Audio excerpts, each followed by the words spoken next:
Beijing at that event has called on Washington to lift sanctions on Chinese businesses and nationals. Chinese Foreign Minister Wang Yi made the appeal to the U.S. Secretary of State Antony Blinken on the sidelines. Today, rejecting decoupling has become an international consensus.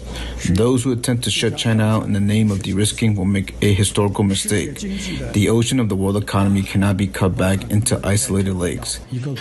The trend towards economic globalization cannot be reversed. For more, our Greater China senior executive editor John Liu joins us now in Hong Kong. And John, more talks perhaps between the US and China, but it still seems to be the same sort of sticking points. So I think it's kind of a reiteration of China's position. Earlier in the show, you were talking about how there's this pessimistic mood looming over China. The relationship with the United States is a big part of that. You have the Trump tariffs that are still in place. You have now Trump threatening even more tariffs. You have all the sanctions on technology that have come in place under the Biden administration.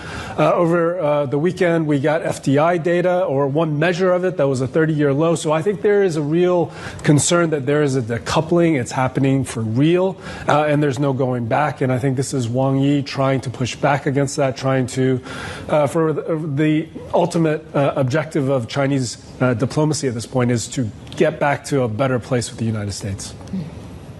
How endangered or how, I guess, uncertain is that path, John, given the prospects of a potential another Trump presidency?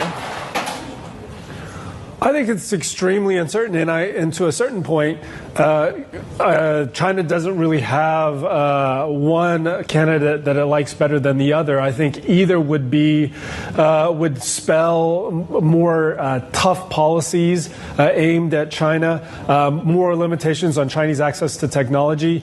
I think a Trump administration would entail more uncertainty because there is some continuity if Biden continues to stay in the White House. There would have to be a lot, sort of more talks restarted, more discussions restarted under a new administration with Mr. Trump in the White House.